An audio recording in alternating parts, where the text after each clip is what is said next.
Good afternoon, everyone, and welcome to the High Stakes Fantasy Network. I'm your host, Greg Ambrosius, and this is the second day of our NFBC Champions Podcast Week.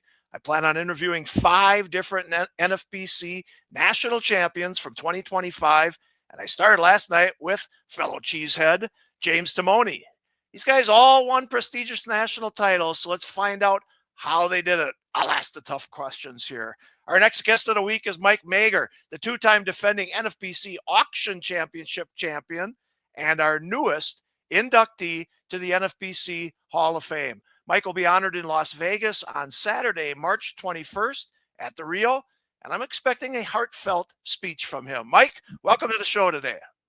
Thanks. It's great to be here with you, Greg. Looking forward to this. Absolutely. Let's get right to the fun stuff. All right. You're becoming the 11th person inducted into the NFBC Hall of Fame, joining greats like Lindy Hinkleman, Sean Childs, Steve Japinka, Mark Cerebro, Casey Cha, Clark Olson, and others. It's a very select group as we've honored only 11 players in 22 years of our contests. How does it feel to be inducted into this Hall of Fame? Oh, it feels fantastic. It's awesome. Just the folks who are in it now and the folks who are still trying to get in it, the caliber of play is just so high that it's fantastic just, being in that group or considered being in that group. Really, did I surprise you when I called you up and told you you were being inducted? Yeah, that was a great way to start the week. I tell you that. It was fantastic. Yeah, I was out with you in Arizona for the Arizona Fall League Symposium, and Swervo Steve says, "Who are you inducting into the Hall of Fame?" I said, "Oh, we got somebody." He's like, "Is it Mike?" I'm like, "I'm not going to tell you here who it is." So then I kept it extra long in telling you this because I just wanted to hold it a secret until football was pretty much done. But no, you were on the radar for a long time. There's a lot of other great people on the radar. James Timoni with 3 national titles is another one. So it's all good. But yeah, you joined an elite class, if you will. It's kind of weird being named to a fantasy Hall of Fame, kind of nerdish, if you will. But it's a hell of an honor knowing what we've had for the last 22 years, though, right? Oh, yeah. No, I think it's a huge honor. No, I mean, just in my time in the NFBC, the competition has gotten so much tougher over the years. I mean, it's really tough, and there's so many great players. Some with big names and resumes, and others that maybe aren't as well known, but who are just fantastic players. So, kind of to be recognized within that group is, it's a real accomplishment. I'm very happy with it. Absolutely. You started in the NFBC in 2012. Remember, the NFBC started in 2004. You found us in 2012. So it's been 14 years of battles, heartbreak losses, incredible victories, incredible friendships. What have you learned and gained since you joined the NFBC in 2012? Well, gained, I mean, just some incredible friends, just a lot of people I've gotten to know over the years who I'm in constant communication with, and others who I, very much look forward to seeing every year at the live events. And, definitely learned a lot in terms of just kind of mentally going with the punches. I mean, it's just such a grind, the 6-month season, there's so many ups and downs, and some days or weeks just seem terrible, and others, everything goes right, and you just got to kind of keep your nose to the grindstone. It takes a lot of work. I think one of the things I took away too was, as the competition got tougher and tougher, I realized I had to work harder and harder just to kind of stay where I wanted to be or get where I wanted to go. And so it's definitely been a lot of work, but I can't lie, I love it. I mean, it's just, fantasy baseball, combines my love of baseball and competition strategy and statistics and just, you name it. It's just like the perfect game for me. And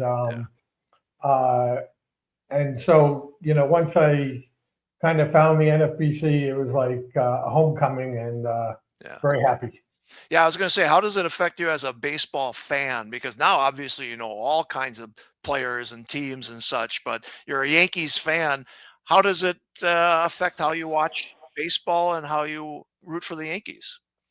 I I I'm a big lifelong Yankee fan, but honestly, I put it all to the side when it comes to fantasy. I actually, if anything, I'm probably tougher in that I probably roster fewer Yankees than you would think. Yeah. Just maybe just I see them so often, and honestly, once I started doing the more higher stakes, that really takes priority for me Yeah. over any real life game.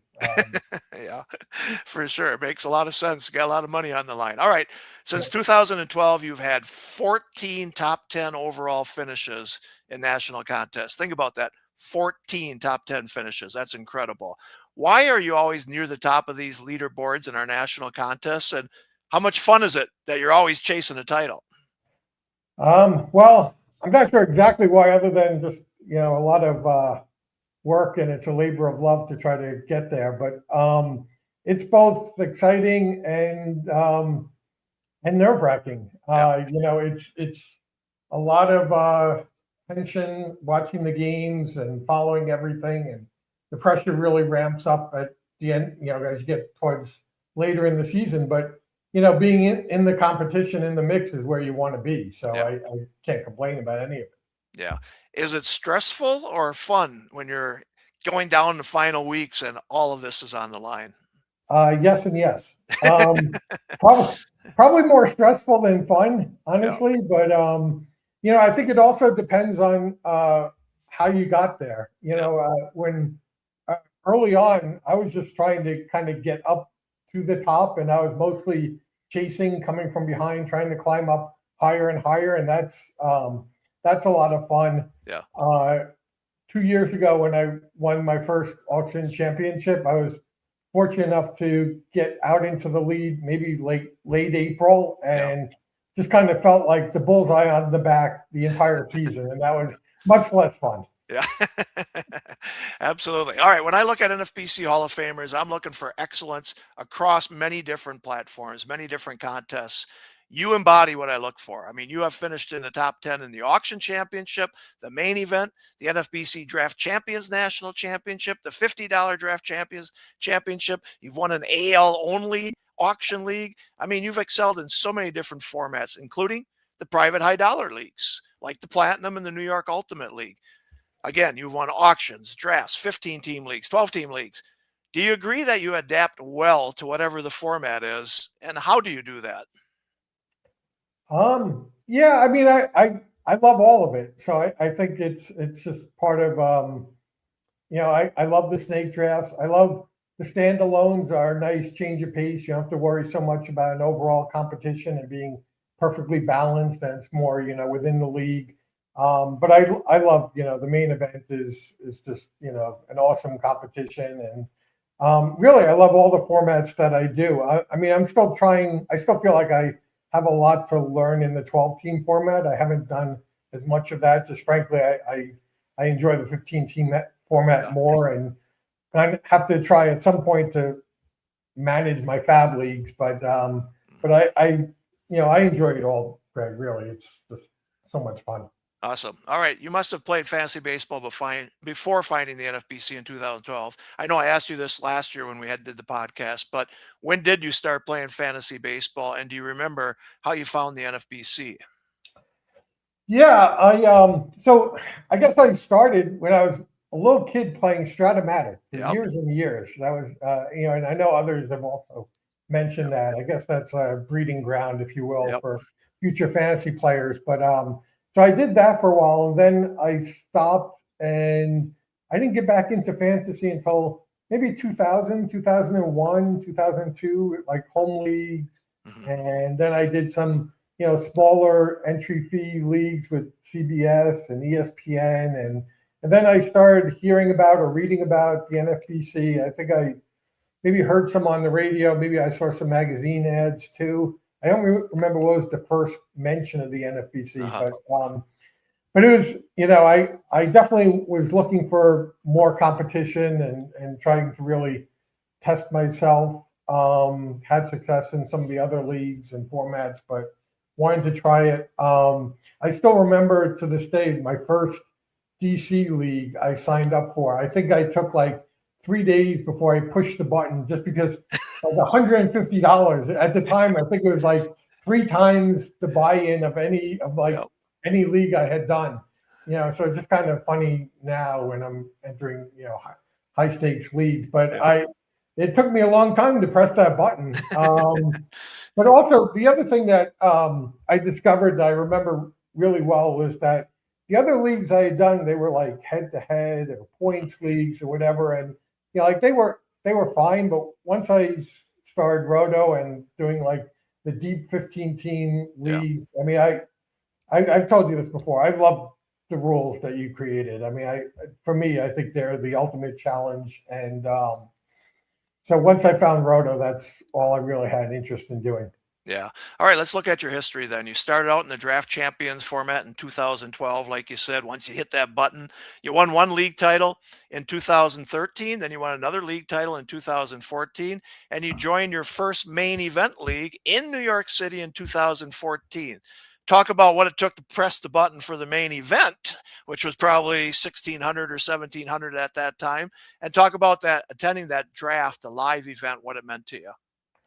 Yeah, it took an equal amount of sweating it out whether to hit that button. I can tell you, even with a couple of wins under my belt. But yeah, and I remember reaching out to my friend Dan Kenyon, who Yeah. became friends with him doing a lot of the online drafts back in the day. God help us when we had these 8-hour Yep. clocks, and spent a lot of time chatting in the with others, waiting forever for picks to be made. And so I got to know Dan a little bit through that, and I kind of reached out to him for his advice on whether he thought I was kind of ready to make that jump to the main event. And he encouraged me to do so, and gave me some really nice pointers in terms of what to expect. And so ultimately I went for it. Very glad I did. And yeah, I love the live drafting experience. It was just fantastic. Getting to meet some of the people that I had been Yep. drafting online with was awesome.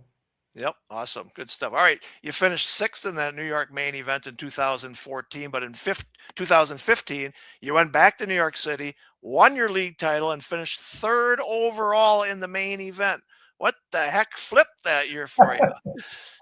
Yeah, no, it just everything kind of went right with that team. I learned a lot from my first main event experience. I had done mostly DC's draft champions before that, so I had very little experience with Fab.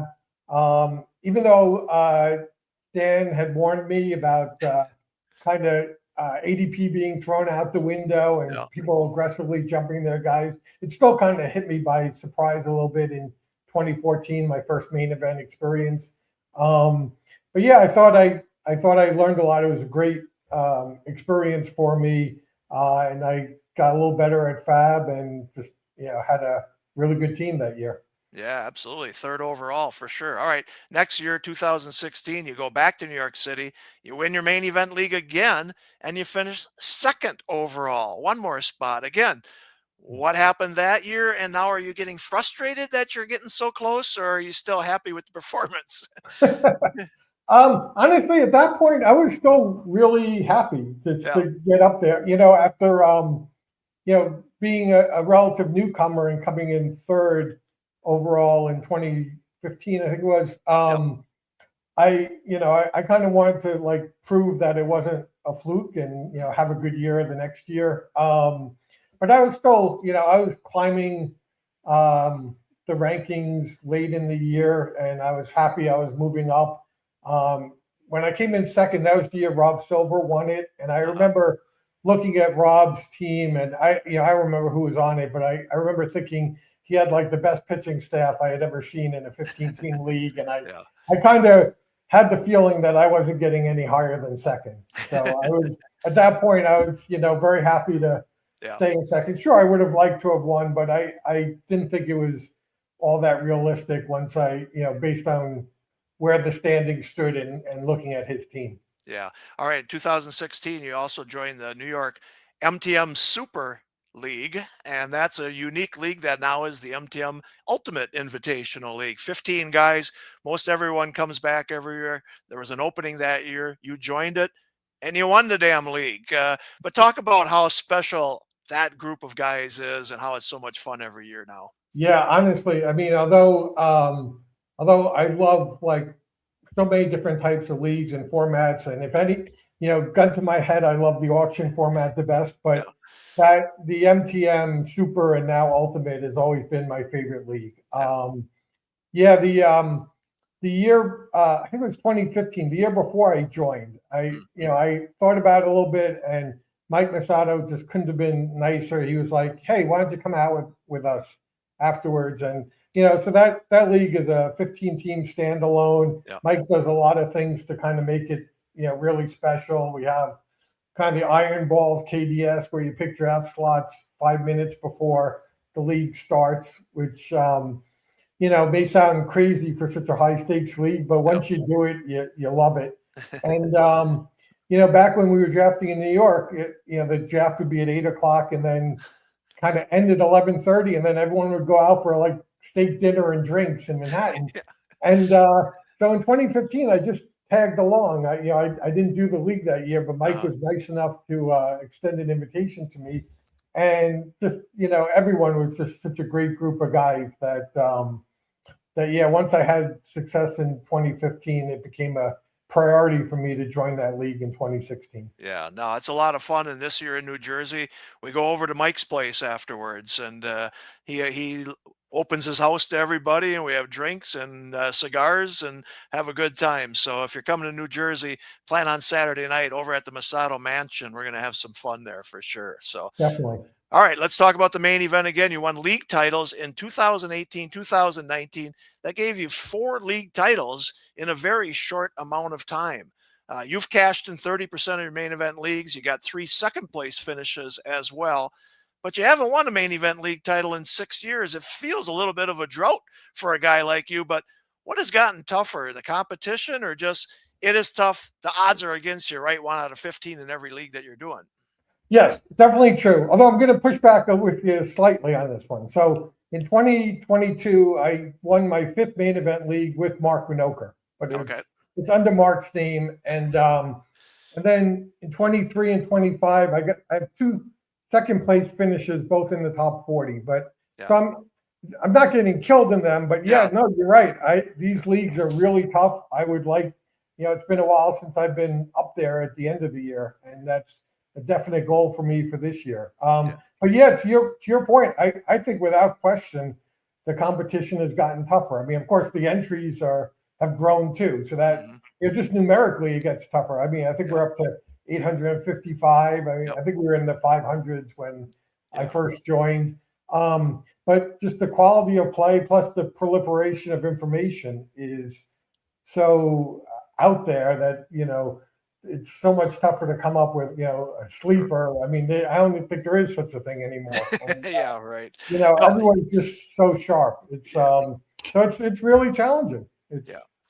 No, absolutely. The information is more out there. Our ADPs, we didn't have ADPs back in the day, that were out there the way they are now, where you can sort them by time and all that kind of stuff. So there's no doubt it's tough. And again, you got a 1 in 15 chance in every league, and every main event league seems to be tough. So it's no slight on anybody. I mean, James, we were talking last night. He hasn't won one for a while too. It's tough, but you got to keep going back up the bat, right? And keep taking your swings. Definitely. You got to be in it to win it. That's right. So, all right, we're going to talk about the frustration of not winning the overall title early in your career, but you did finish 4th overall in the Draft Champions National Championship 2018. Then you were 2nd overall in the DC in 2022. I know you love the DCs, but was there joy in doing so well in those and still coming up short as well, or not? I mean, that's thousands of teams you're competing against. Yeah, the 4th place team, it was still, it was still exciting being up there, and I was still happy, still really wanted one, but the 2022, was it the DC? Yeah, 2022, that one hurt more than any of them, honestly. I think that one was the closest ever DC. Overall. I think we were in like the 45,000 points. There was like close to 5,000 teams, and I lost by 7 points in the last half hour. A great guy, Steve Meyer, who I met the following year in Vegas, couldn't have been nicer.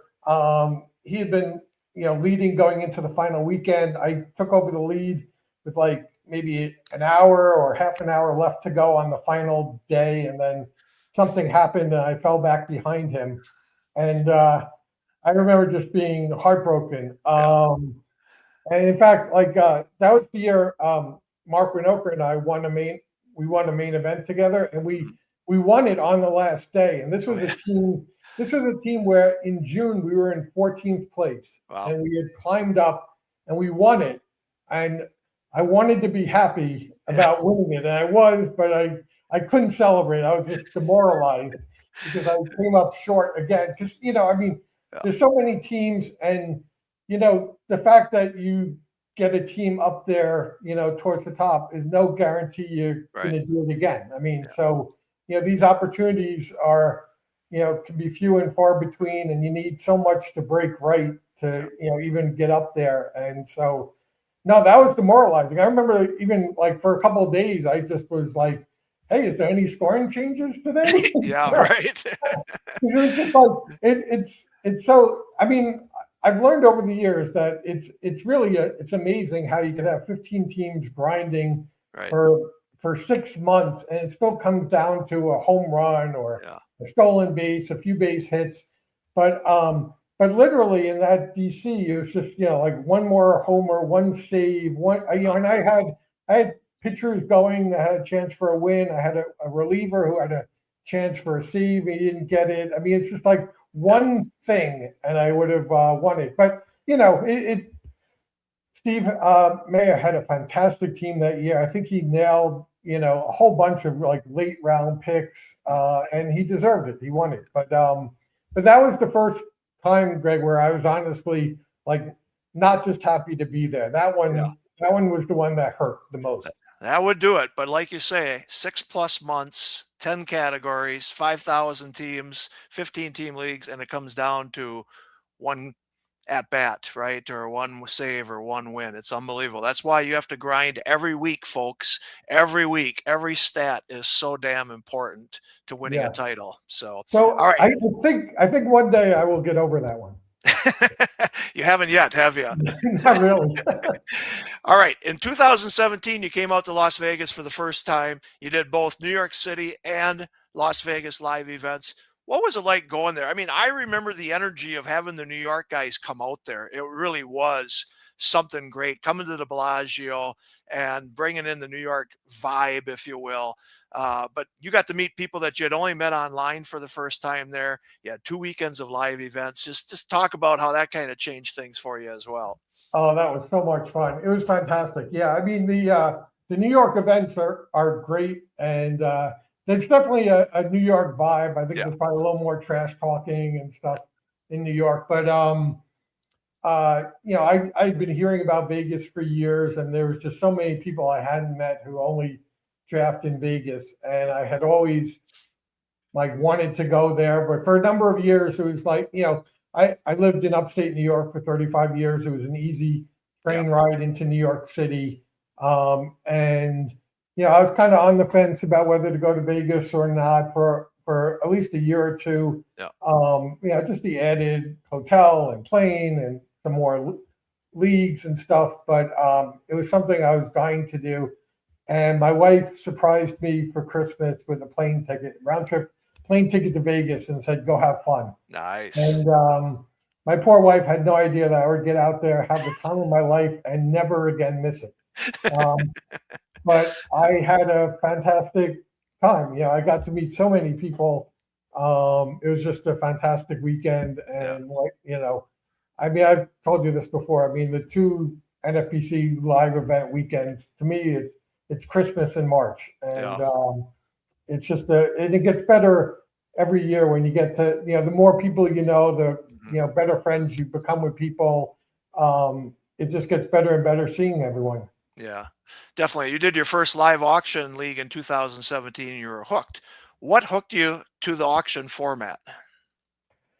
I just think a number of things. I love the unpredictable nature of auctions. They're so different. I like being in on every player. The KDS doesn't really matter. I mean, in the snake drafts, it dictates a lot on Yeah. in terms of what team you have, and really in the auctions, you just have so much more flexibility to kind of build the roster you want to build. And I think people's personalities come out a little more in the auctions with the Yeah. bidding. I just think it's a more exciting draft format. I can't recommend it highly enough for anyone who's thinking about getting into an auction. Yep. Now I know you and Mark Winokur, a partner you talked about in the main event, but you definitely do it in the auction leagues. When did that partnership begin? Did it happen that year or not? I don't remember the exact year. Maybe it was like 2018 or Okay. 19. Maybe I'm not even sure. I had drafted with Mark online for a number of years, and then he actually made a rare appearance in New York to Oh, draft live one year, and okay. so we got to meet and talk with each other and stuff, and decided to give it a try. And I'm so glad we did, because he's become a great friend of mine, and we just have a blast drafting auction teams together. Yeah. So talk about auctions. You do some on your own, obviously, but you do Yeah. some with Mark. But just talk. What does a partner help you with in an auction?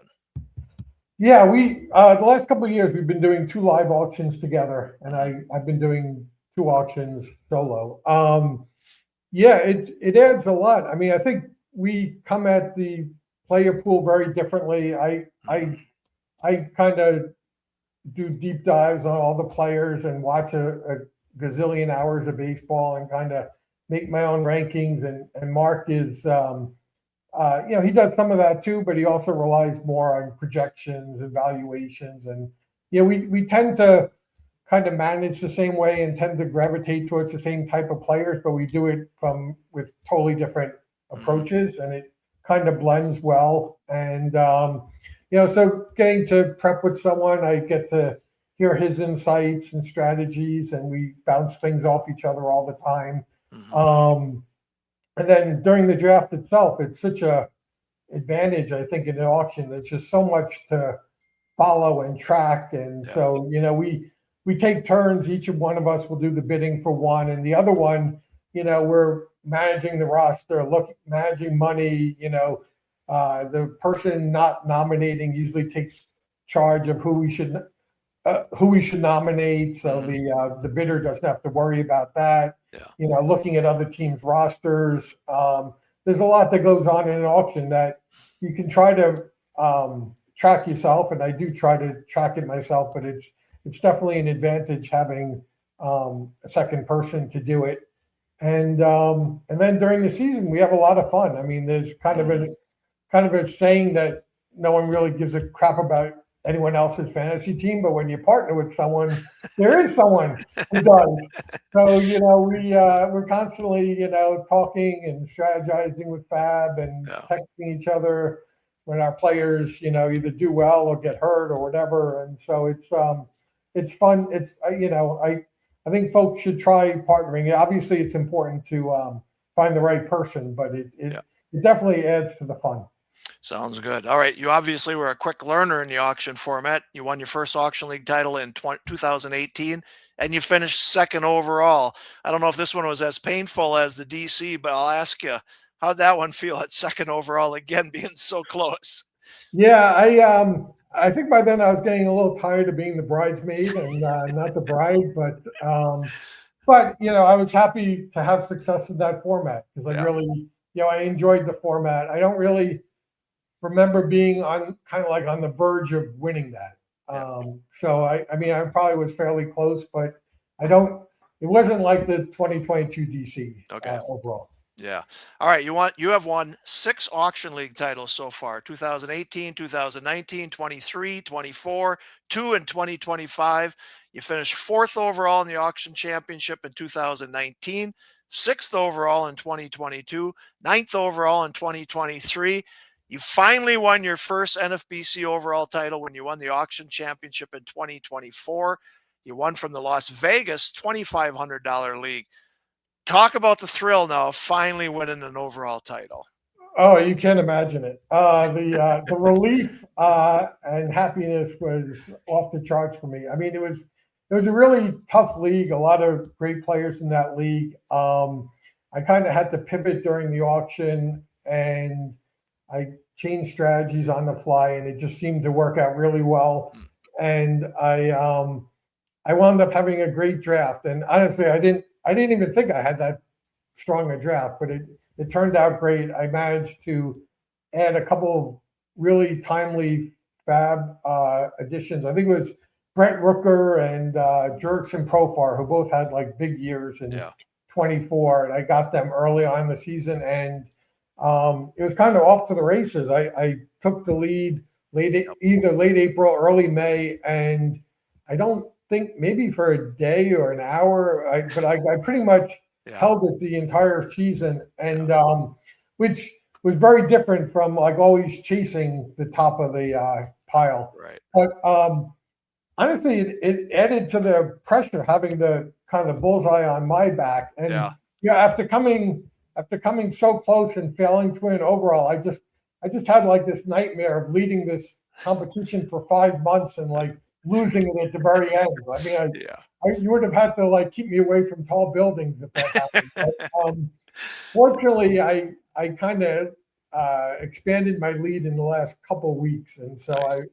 I was able to not lose too much sleep the final week or two. But it Yeah. was just a fantastic feeling, a great sense of accomplishment.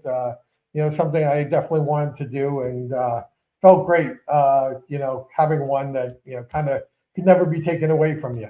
Absolutely. And I tell you what, it put you on my radar too, because I didn't know you were in that many top 10 finishes overall. I know I had talked to you about a second place and a fourth, and you were saying how frustrating it was, but you had a good smile on your face. But once you win an auction, overall title, all of a sudden I start looking up resumes and I could see, holy cow, last year, this is a Hall of Fame resume, but I gave it a year. And then you come back this year and you win the 2,500 New Jersey Auction Championship and the overall title again. So I know you talked about this at the Arizona Fall League Symposium. That was great that you were able to speak there during the NFBC panel, but you had to grind your way through this one. Not everything went perfectly. It wasn't first place from the end of No. April all the way. Talk a little bit about that.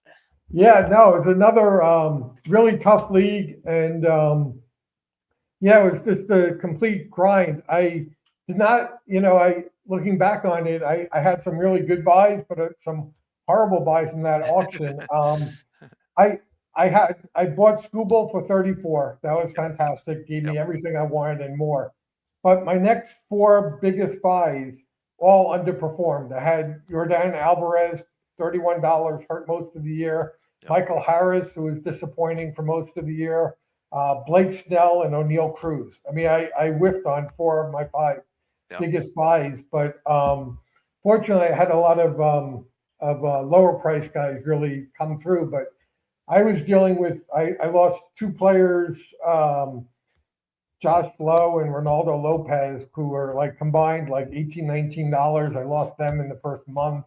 And between that and the underperformance of my big buys, I was struggling. I was, I think, fourth in my league in June, but like way back in the overall. And for several weeks in June, I had 7 injured players on my bench. And so, yeah, it was a grind, but then I started getting healthy and my team kind of shot up. And I think I took the overall lead maybe sometime in July. And I think I kept it the rest of the way. Unreal. Well, let's talk about some of those bargains you got. I mean, Cal Raleigh at $14. I mean, you had no idea he was going to do what he did, right, last year? No. I mean, Raleigh was a consistent power bat who was, good for 30 home runs, maybe 35, with good counting stats, but a low average. Right. And that's what I bought him for. And I never expected 60 home runs, never expected double-digit steals. Yep. So yeah, no, it was fantastic. What about George Springer for $5? Like I was talking with James last night. Springer was on, I believe, every national championship team last year. Yeah, him I will take full credit for because I had him in 8 of my 11 fab leagues. I had Really? Turner. Wow. So he, Nice. he was a big target of mine. So I thought he had more left in the tank and, Yeah. leading off for a really good lineup. You know, but still, I never expected what he gave me. Right. But he Right. was a target.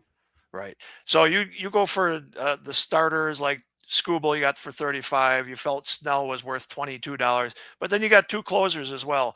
Johan Duran at $14 and Bednar at 7.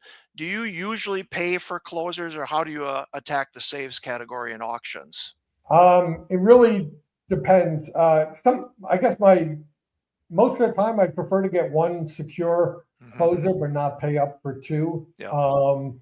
2 years ago when I won it, that was kind of the pivot I made during the auction was every time I tried to buy an ace, I got outbid and the starting pitching pricing was crazy. Yeah.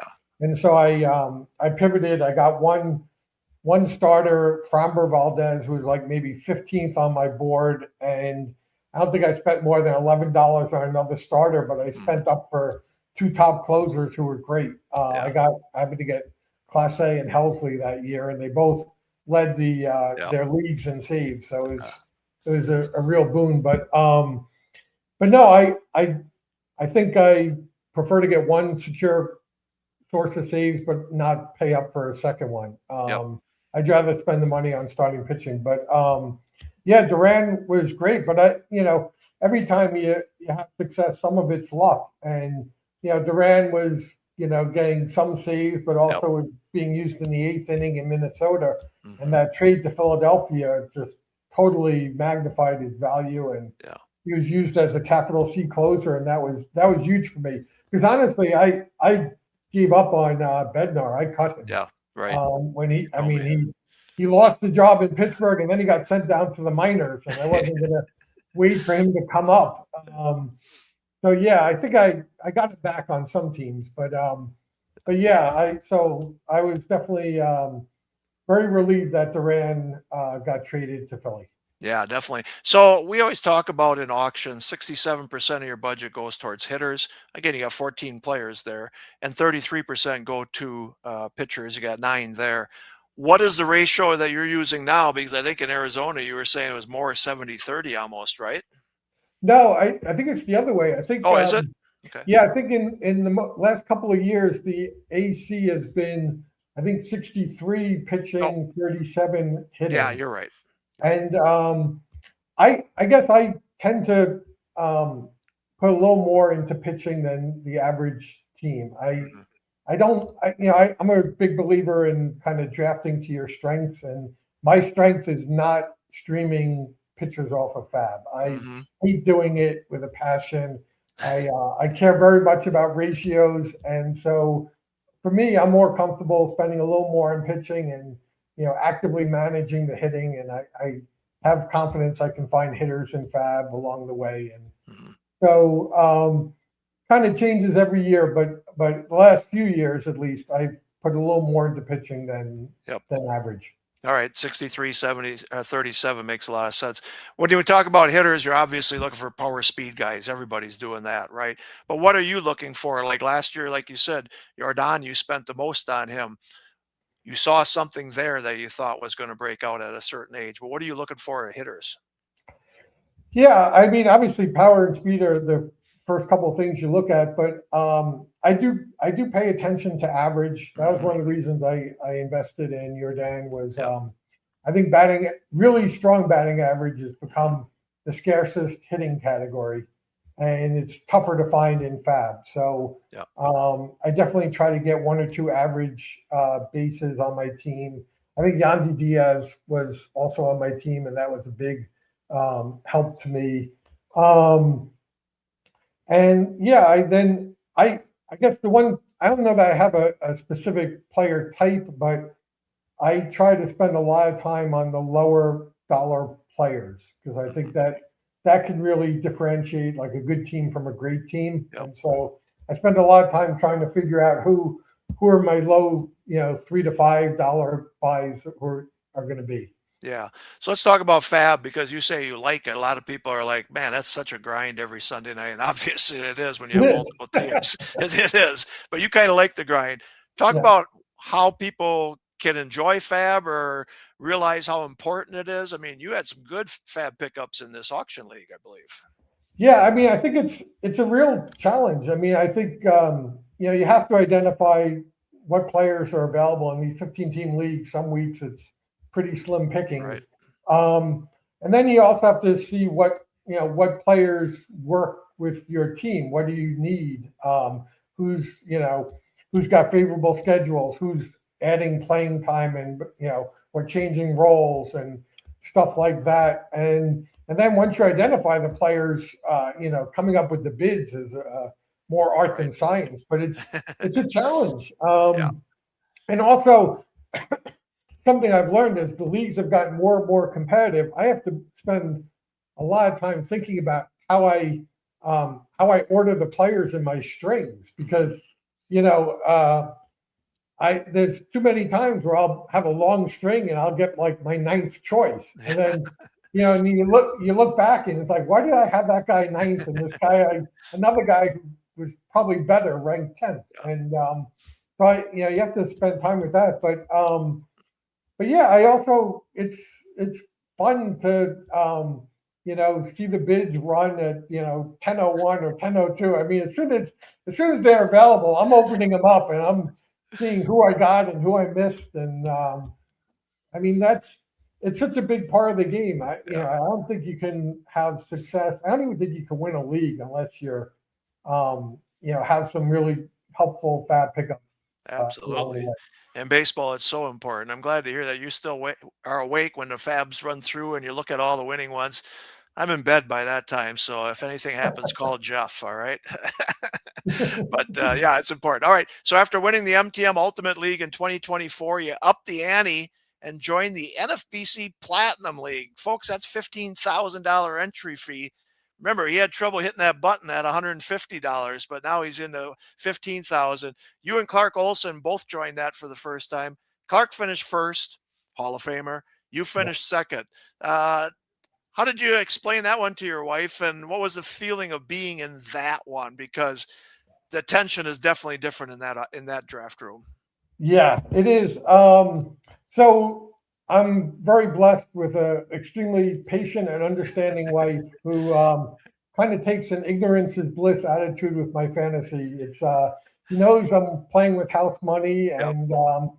and every now and then she gets gifts and vacations, and she doesn't even want to know. It was a league that I had always wanted to join, but um, again, I'm cautious when I press that button, but Yep. having finally gotten to the top of the mountain and winning, the ultimate plus an overall, I felt comfortable enough to join it. And Right. yeah, it's a fantastic auction. I mean, the fantastic league. And I love the fab bidding for KDS. That's such a nice twist on it. Mhm. But yeah, it's definitely a lot of pressure making those picks when you know how much is on the line. Absolutely. It's a fun league. Like you say, we use fab money to bid for your draft spots. So I want as much power in your hands and take the luck out of a league that's $15,000. So right now you have 40 NFBC league titles. Does that feel like a lot or not enough? Both. Both. We always Yeah, want no, more, right? I mean, I'm very proud of what I've accomplished and it's very satisfying, but I'm having too much fun to stop now. I mean, I love this game. I love the NFBC's contests, and there's always room for more. Absolutely. Well, you're 59 years old. You're working a little bit less than you used to, you said, as a lawyer, maybe half the time. You moved from Albany, New York to Winston-Salem, North Carolina. You said you had a little snow there, but trust me, you're better off down there than up in the Northeast right now. Just talk a little bit about things seem to be settling down for you, enjoying life more, you and your wife in a nice place now. Just talk a little bit about that and how that makes you feel. Oh yeah, it's fantastic. I definitely, as I got older, I have less patience for the cold. Yeah. We were in Albany, just outside of Albany for 35 years. Beautiful country, love the area, love the people, but the winters were just harsher than I could take and my wife could take.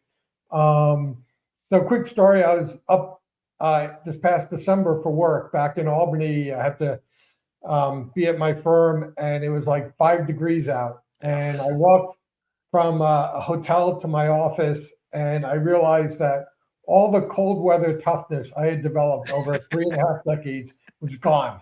I was freezing my ass off and couldn't wait to get inside. Yeah.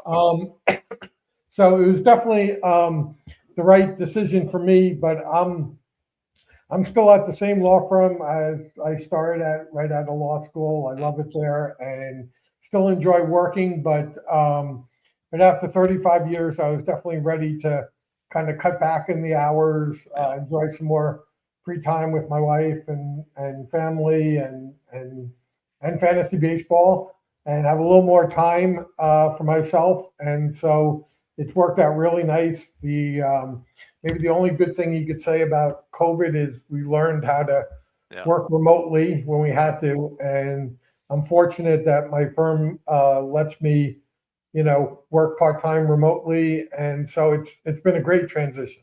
Yeah, absolutely. I'm good for you. Good for you. Yeah, people say you get used to the cold. Trust me, you never get used to the cold. When you're sitting in the summer, do you go, I think I'll be all right this winter? No, when that thing hits you in the face, it's cold. For the Yes, first time, second time, last time, it's always cold, right? All without right. that. So let me ask you, in current drafts, what are you setting your KDS right now? What are you seeing in drafts and where do you feel best? Yeah, I try to win all the draft champions leagues I enter, but I use them as Right. prep. And so I try to draft like from the early, middle, and late at Hmm. point, throughout the DC season just to get experience with the different types of builds. Um, so I think I kind of like the middle the best. But I think that's part of that's the DCs. At least that's why I have a shorter wait until I get to make picks because I'm Right. I'm on the impatient side. But I I think I prefer either early or middle in the live leagues. Yeah. But this year there's a lot of really good hitters in the back end of the first and second. I think I'm just not sure that after the big three starting pitchers, Yeah. Scooble Skeens and Crochet are gone, and I think they're going to be gone by the middle of the first round Right. come March. I'm not sure that there's another starting pitcher that is worth, or relief pitcher that's worth moving up to the early second round. And so I kind of feel like if you're in the back third, you're probably looking at two hitters to start, Hmm. and then you kind of Yeah. you got to take what the draft gives you in terms of pitching, Yeah. in rounds 3 and 4. So I like having a little more control over my builds, and at least I think I have more flexibility early and middle. But as you point out, every year, Yep. Greg, you could win from anywhere. Clark Olson, just an awesome drafter. He won the Platinum League from the 15 Yep. spot last year. Yep. So yeah, so I don't sweat it too much, but I guess if I'm doing multiple live leagues, I prefer a diverse mix of KDS. Yeah. We were saying last night, I think the yellow stickers are going to be real interesting when we get to Las Vegas and New Jersey because not only the starting pitchers, like you say, those first three, I think they'll move up, but those closers are going middle of second round right now. And who knows, maybe instead of taking a second hitter, somebody takes a closer at the start of the second round. So I think the yellow stickers are going to be real interesting. And then all those rookies we were talking about, right? Savage, Schittler, Mizorowski, all those guys in that seventh and ninth round, do they get pushed up? So I can hardly wait to the live events because it'll look nothing like the draft champions leagues. No, that's the one thing we know for sure is KDS will get thrown out the window come Vegas and Yep. Jersey. And yeah, I can't remember a year where we've had so many like really exciting young starting pitchers Yep. who have barely a year of experience. Yep. And yeah, they're going to win some people some leagues, and they're going to hurt some drafters too this year. Yep. Just a matter of figuring out who does what. Absolutely. So everybody come to playnfbc.com. Like Mike says, we got draft champions. We've got live auctions in Las Vegas at the Rio. We're at the Hampton Inn and Suites in Robbinsville, New Jersey. That's going to be a lot of fun as well. So come join us. The NFBC in our 23rd season. Between the NFBC and NFFC, we've given away $115 million in prizes. Mike's got most of it, but $115 million in prizes. We're very proud of that. So, Mike, we wish you the best of luck in 2026. Congrats on winning that second NFBC Auction Championship. And I'll see you in New Jersey and Las Vegas. And then we'll celebrate your Hall of Fame honor on the stage of champions at the Rio on Saturday, March 21st. Thanks for joining me, and congrats again on everything you've done so far. Thanks. My pleasure. Can't wait to see you soon. All right. We'll go out for dinner the night before the Friday then. So just like we did last year, keep the tradition up. All right. Sounds great. Okay. That's a wrap on this NFBC Champions podcast, but join me tomorrow, 8 p.m. Eastern time. Thomas Warner is going to join me. Thomas won the RotoWire online championship and that $150,000 grand prize last year. You don't want to miss that one. See you tomorrow at 8 p.m. Eastern time. Thanks all for joining us.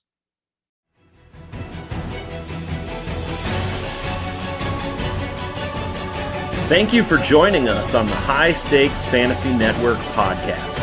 To get in the game, go to playnfc.com.